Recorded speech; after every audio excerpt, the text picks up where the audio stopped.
Hey folks, Kevin here. Well, it's October 31st, 2022, and I'm sitting down out by Pond 4 where the little red maple's near. Well, I'll turn the camera around. Little red maple, we have a sitting area out here and all. And so what I thought I'd do is respond to a question that I got from, bear with me one second here, Miroslav.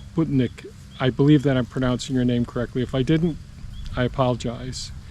About 4 days ago, in response to one of my videos, the question is, why such hard work at this point in your life? So I'm 65 years old, Thea is 68, soon to be 66 and 69.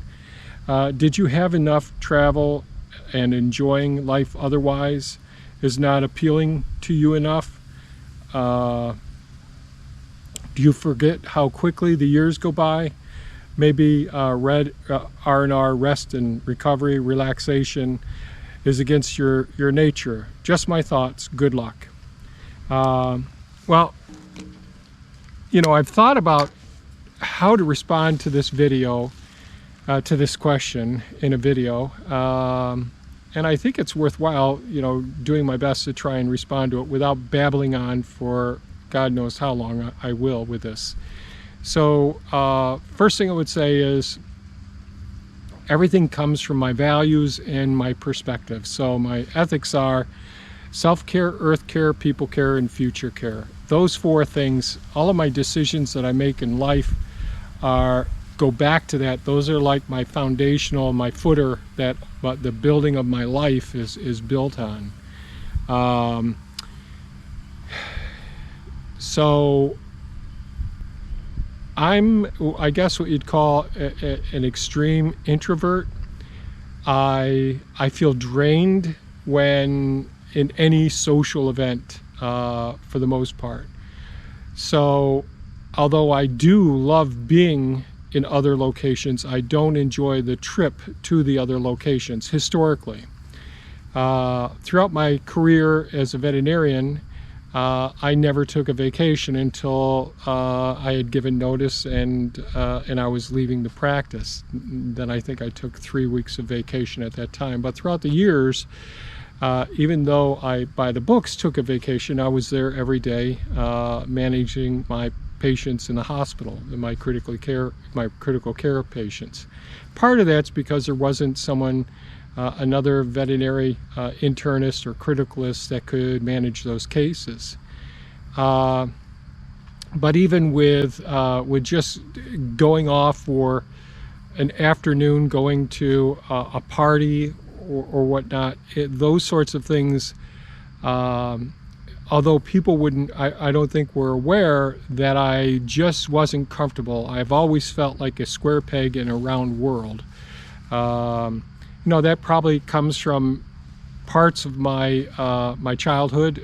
So I didn't learn to read or become functionally literate until I was 28 years old. I always felt stupid as a kid, and I also probably have some components of or similarities to those people who have Asperger's syndrome. I don't have the same values, or how to describe this. I don't have the same drive to celebrate birthdays, anniversaries, holidays, you know, Christmas, Thanksgiving, Halloween, whatever it may be. I'm just more analytical in nature, I guess, as opposed to being more touchy-feely, celebrate these different holidays. Thea is an extrovert. Thea brings joy and gets energy from visiting with people and enjoys spending time with people. And we complement each other. I'm able to accomplish a lot. I feel very comfortable accomplishing things. Have I traveled? Not nearly. I mean, Thea's been all over Europe and all. You know, I've been throughout the United States and Canada, and I think that's it. It's, you know, Hawaii as well. But I really haven't done the traveling like many other people would. It'd have to be locations that would be relaxing for me, like scuba diving. All right, so I've been to Belize as well, scuba diving, snorkeling, or when we do take a day trip, we'd go to something like Niagara Falls, or we'd go to a botanical gardens. We'd do those sorts of things. Those are things that I enjoy tremendously. Years ago, when the children were young, we took them to Disney World and to Universal Studios in Florida. And I enjoyed the atmosphere there, and I certainly enjoyed my kids as well there. But I never have felt comfortable where there's lots of people around. Even going out to dinner, one-on-one conversation or two couples without a lot of background noise, I could be comfortable with. But my personality doesn't. I don't feel comfortable going to events, going to crowded locations, those sorts of things. And I do enjoy creating. I love fixing things. I love designing. I love the process of going from the initial dream of something coming about, and then step by step creating it. And I'm not afraid of making mistakes or failing in the process either. I look at those things as learning opportunities. Now, when I was young, failure meant something totally different to me. I felt ashamed and not good enough at all. But nowadays, I have a different perspective. I know I'm babbling on a bit about this, but you know, I love doing the work that I do. Do I love weeding? No. Do I like rock picking? No, I don't love that. No. Do I like going out in the bitter cold and in the rain and freezing? No. But I would say what I'm trying to do in life now is to minimize those tasks that are unpleasant. And I realize I'm not able to do as much stuff as I was able to do in the past. Just a couple of years ago, before COVID, I was able to do so much more. And then after recovering as much as I did recover from COVID, injuring my back and having the sciatic pain really laid me up, and I've got lots of disuse atrophy from my muscles because of laying flat on my back or standing during a very prolonged recovery period. So the sciatic pain is completely resolved now. Do I ache after working, doing the things that you can see in some of the videos and all? Yes, I'm sore right now. But I also, when I say that one of my principal ethics is self-care, certainly I'm aware that at my age, getting adequate exercise is so important. And I've talked in the past in videos years ago about lifestyle medicine and about the blue zones, you know, the places where there's several places in the world, one in California, where people in the communities tend to live for over 100 years and do very well and are very healthy and robust and very energetic and have a sense of purpose well into their 90s and into the first few years after being 100 years old. And my goal isn't necessarily to live as long as possible unless I can live as healthy as possible for whatever time I have left. And certainly that makes sense to probably everyone watching this video.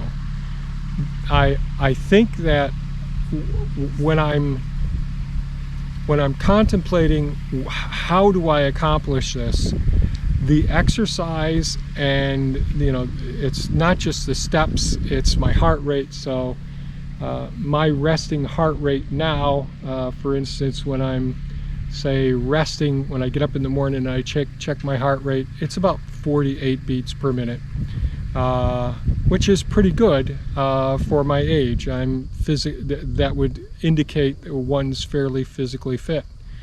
When you see me in some of the intense videos where I'm really digging, and some videos you don't actually get to see me, where I've worked up the sweat and I'm feeling like I'm ready to fall over because my heart is beating in my chest like crazy, my heart rate's up to about 120, 121, where I actually have a range that I can go beyond that for my maximal heart rate. So you take the number 220 and you subtract your age, and so I have some buffer room yet to go. When I go down into the forest, or I go down by the beaver ponds, and I'm just being in my quiet zone, some people would call it forest bathing, where one just completely becomes still and very observant of using all your senses, your sense of smell, taste, touch, tactile senses, hearing, and so on. So you're using all of your senses to just be present in the environment and just observe and all. And when I take my heart rate in those cases, I'm down to 44 beats per minute and all. So trying to maintain a very good respiratory and cardiovascular system is essential for me, because cardiac heart disease is the leading cause of death of people in America. Certainly cancer's up there as well, the various types of cancer, and that's another reason while I do as much exercise and our diet is what we have. Certainly sleep, I could do much better with sleep. I've never been good at sleeping very long, but those are things. And paying attention when I'm working out in the gardens and I'm in the soil. People will talk about the electrons flowing when your hands are bare or your feet are bare. I'm on my knees and in the soil so much of the time that not only am I exposing myself to a good microbial community that can have a symbiotic relationship, a mutually beneficial symbiotic relationship with me, because these are getting exposed to my mucous membranes, these soils and all. So I'm constantly in the soil, in Mother Earth, Mother Nature, and that is very healing. When I'm, some people would call it forest bathing, or doing my quiet meditation in the forest, that's very therapeutic as well. So in a sense, I take many vacations, even though it might be looking like I'm working. And indeed, I am working at times, but I'll take the breaks, I'll do my stretching, and I'll have my quiet times in the natural surroundings that I love so much. I should say this, I don't dislike people. I actually enjoy seeing people happy. It gives me a great deal of pleasure when people come here and Thea will usually take them down to the ponds, or take them to some of the places where people call them energy vortexes here, where people always say, oh my God, it feels so good being here, healing here and all. And some of Thea's friends come here regularly so that they can get re-energized, get more balanced and all. And I have this ability all the time to be in these environments. And so I'm purposely showing the videos where I'm doing stuff, whether it's propagating plants, or whether it's showing the phases of the gardening, or weed whacking, or digging holes, or using the heavy equipment. All of those things are just to show some aspects of my life as days go on around here. Thea's driving by with Minnie Me now. She's doing some chores. So those are, I know this is a bit long-winded. I do thoroughly enjoy life so much. I feel so blessed to live where we live, to have the opportunity to create the things that we're creating. I'm so happy that we started young and built our house, and we don't have the energy costs. We grow our own food. We don't have the food costs. We have our own solar panels. We produce more energy than we need. That's afforded us the ability to invest in equipment, to do wise financial investments as well, and to invest in some of the things that you see here on the property. We're currently in a transition phase. Thea's will be retired for a full year come January 1st. So we're going to reassess how things are. I've always been reassessing things, and I'll just mention this. In medicine, there's an acronym, SOAP, S-O-A-P, and this acronym stands for Subjective, Objective, Assessment, and Plan. And those go hand in hand with the lifestyle that I've had since being a youngster, a young adult. And so the subjective things are basically, the things that we feel, we think about, our fears, our assessment. For example, if someone were to come in with a patient and with their pet and say, geez, doc, he's vomiting like crazy, and so what I would try and quantify, I'd say, well, when did it begin? How often is it happening? What actually comes up? What is produced? And so on and so forth. Or diarrhea, trying to decide, is it small bowel diarrhea or large bowel diet? Is it a regurgitation problem or is it a vomiting problem? Is it associated with other organ systems or the gastrointestinal system? So on and so forth. So there's so much subjective information. Then when we do our physical exam, or we get a heart rate, pulse pressures, respiratory rate, mucous membrane colors, and go on. And that's quantitative information. So that's where we're getting to the objective information.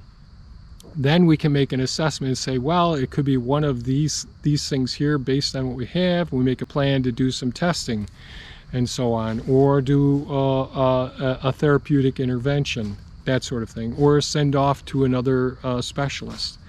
So that's, in medicine, what SOAP, an example of subjective, objective, assessment, and plan. And so when I'm making plans in life, whatever it is, whether it's my own health, I look at it and say, geez, I don't feel so good today, or I feel absolutely fantastic, or I feel extra tired or extra sore. Then I take some assessments. I actually see what my heart rate is, my respiratory rate, my blood pressure, my ECG, electrocardiogram. I'll do several things to help me quantify what's going on and to determine, do I need to do something else? And it's the same thing when I make a decision about designing, during heavy rains, where's all that water going? It's causing erosion and all. And that's when I decide about, swale systems, canal systems and all. And I know I'm going on far too long with this, but the whole, so we have our ethics, which is our foundation, our values. Then we have our way of approaching these things. And I've talked before about permaculture principles, and I won't go into those as well. And I've talked about investment categories. Thea and I have talked about that, whether it's experiential capital, physical capital, social capital, cultural capital, financial capital, living capital, material capital, and so on and so forth. So these, I think in these terms all the time, and I'm always assessing these things based on, well, what's the quality of the end result if we are able to achieve the end result? How quickly can I have it? Is it Is it worthwhile making the time invested, and certainly the financial or intellectual, any of those forms of capital, whatever the investment is, how much the investment actually is. And I could see I'm going on, I have no idea how long I've been talking here. Okay, this is already a 20-minute video. So in summary, what I'll say is, do we work hard? Yes. Do we need to listen to ourselves and feel good and assess, is this fulfilling? Is this meeting my needs? And thus far, it really has. Do I plan to do some traveling? Probably mostly local around here. Traveling, you know, the idea of taking a flight is, this day and age, is just, I have no desire to fly any place now with the way things have changed so much. With driving a car, well, since we've had the Tesla, I actually enjoy driving and going for rides now. So we probably will do some one-day events or a couple-day events here in the future, but we have to make sure that we meet all our needs here, and someone to take care of all of the animals that we have and all. But that's something that's always been an obstacle as well. So many cats, and not all our cats are 100% healthy, so it takes time and energy, and taking care of the aquariums and taking care of the gardens, all of those sorts of things. So those are things that we will be, one-day trips or two-day trips are something that we probably will be working out in the future. Not in the immediate future, but those are things that we've been discussing and hoping to do. I like getting to places and experiencing, especially botanical gardens, nature centers, you know, and I love to learn. Those are so I have a passion for education. I love learning and developing new skills. So those are things that I look forward to doing. Fortunately, this day and age, it's much easier to practice and develop skills right here at home nowadays with all of the internet options that are available to us. So I've gone on so long here. I do enjoy working here. I enjoy working hard, but I don't want to overdo it, and I don't see myself being a beast of burden. That's all that I do, and I wish I could do something else. So thanks for the question. I appreciate it very much, and I probably should sit down and answer more questions in a timely manner as well. And I think that's about it. Thanks so much for the questions and comments that everybody gives, and suggestions. I really appreciate it. Thea and I both enjoy it a lot, and we do enjoy the feedback from everyone. So thanks so much for watching, and have a super fantastic and safe day, and enjoy life. Life is too short not to enjoy it. Take care now. Bye-bye.